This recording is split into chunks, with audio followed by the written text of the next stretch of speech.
मोहतरम सामीन अस्सलाम वालेकुम। मैं हूं हैदर मंसूर और आप देख रहे हैं अच्छी कहानियां। दोस्तों, किस्से कहानी सुनना हर किसी को पसंद होता है, तो अगर आप भी कहानी सुनने के शौकीन हैं तो हमारे चैनल को सब्सक्राइब करें और घंटी को भी दबा दें ताकि सच्ची, हकीकी और सबक आमूज कहानी आप तक पहुंचती रहे। तो चलिए कहानी शुरू करते हैं। दोस्तों, ये कहानी है हज़रत हसन बसरी अलैहिर्रहमा का। हज़रत हसन बसरी अलैहिर्रहमा इब्तदा में मोतियों और जवाहरात के सौदागर थे।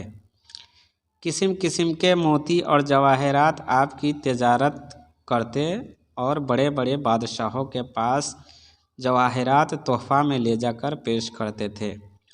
एक दफ़ा कुछ जवाहरात हरकुल बादशाह रूम के पास लेकर गए।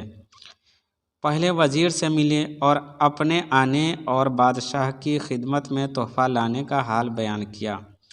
वज़ीर ने कहा, कल तो बादशाह को एक नहायत ज़रूरी काम है, असलन फुर्सत न होगी और वो काम देखने के काबिल है। हज़रत हसन ने कहा कि मैं ज़रूर देखूँगा। वज़ीर ने हज़रत हसन को ले जाकर एक जगह मैदान में ठहराया, जिस मैदान में एक खेमा ज़री का कायम था। उसके आसपास आला दर्जे की मखमल का फर्श बिछा था। खेमा की तना में ज़री की थी, उसकी चौबे चांदी की थी, पंखें मोती की थी। नहायत काबिल दीद मंजर था। वज़ीर ने हज़रत हसन को खेमा के अक़ब में यानी बगल में चिलमन के पीछे खड़ा किया कि जिस जगह से हज़रत हसन ने सारा तमाशा देख लिया। लेकिन वह खेमा दरअसल शाह हरकुल के अजीज़ फरजंद की कब्र पर खड़ा था और आज उसकी सालाना बरसी का दिन था। बादशाह सालाना रस्म ताज़ियत अदा करने यहाँ आया था।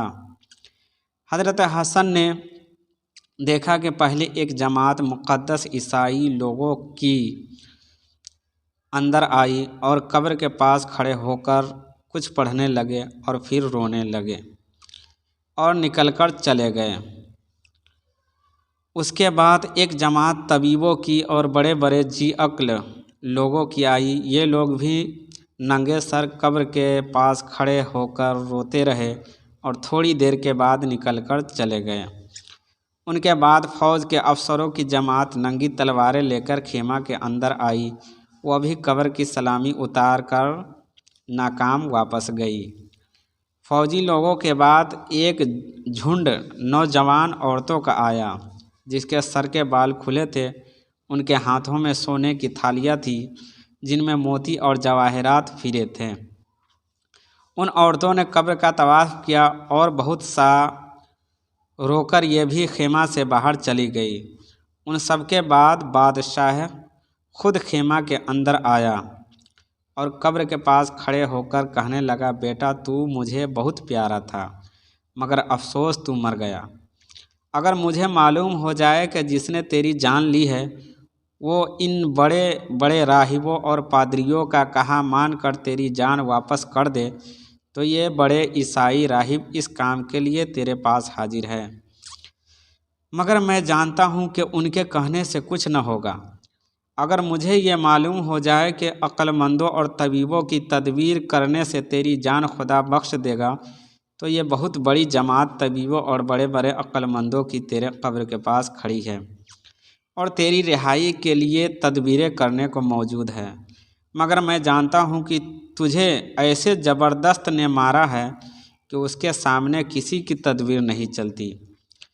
ऐ फरजंद, अगर मुझे ये मालूम हो जाए कि जिसने तेरी जान ली है वह किसी बड़ी फ़ौज से डर कर तुझे छोड़ देगा, तो ये कसीर फ़ौज और फ़ौज के अफसर तुझे कैद से छुड़ाने को तेरी कब्र के पास मौजूद हैं।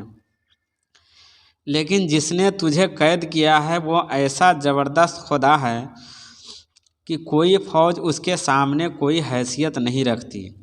ऐ फरजंद, अगर मुझे यह मालूम हो जाए कि जिसने तुझे मारा है वो हसीन और ख़ूबसूरत औरतों का तालिब है और हुस्न हसीन औरतें लेकर तुझे छोड़ देगा, तो ये खूबसूरत औरतों की जमात हाजिर है।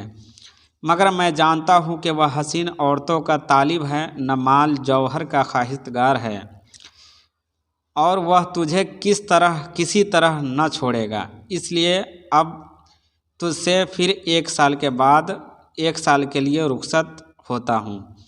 यह कहकर बादशाह खेमा से बाहर निकल आया और सब लोग कब्र के पास से रुखसत हो गए। हज़रत हसन बसरी ने यह वाक़या देखा तो दिल पर ऐसा असर पड़ा कि दुनिया से तबीयत एकदम हट गई और आपने आइंदा दुनिया के जवाहरात बेचने छोड़कर आखिरत के जवाहरात खरीदने शुरू कर दिए और दुनिया के जुमला कारोबार से अलग होकर इस फिक्र में पड़ गए कि आखिरत का सामान मुहैया करें, और बसरा में आकर कसम खाई कि अब इस दुनिया में कभी हंसूंगा नहीं, और फिर इबादतों मुजाहिदा में कुछ इस तरह मशगूल हो गए कि उस ज़माने में कोई वैसा न था, और 70 बरस तक तादमे हयात बेवजू न रहे। दोस्तों, इस कहानी से हमें यह सबक मिलता है कि अल्लाह ताला बड़ा ताकतवर और कुदरत का मालिक है। इस शिफा के मुकाबला में बड़े बड़े दाना व तबीब और बड़ी बड़ी फ़ौजें और बड़े बड़े लश्कर कुछ भी हैसियत नहीं रखते और उसका कुछ बिगाड़ भी नहीं सकते। और यह भी मालूम हुआ कि कितना बड़ा आदमी क्यों न हो, एक दिन उसे मरना ज़रूर है, और मौत के आगे अमीर व गरीब सब बराबर हैं। शायर के कहने के मुताबिक कितने मुफलिस हो गए, कितने तवंगर हो गए, खाक में सब मिल गए, दोनों बराबर हो गए। तो दोस्तों, आज के लिए बस इतना ही। मिलते हैं अगले वीडियो में। जब तक के लिए आपका और हम सब का खुदा निगहबान। अस्सलामु अलैकुम वरहमतुल्लाहि वबरकातुहू। खुदा हाफिज़।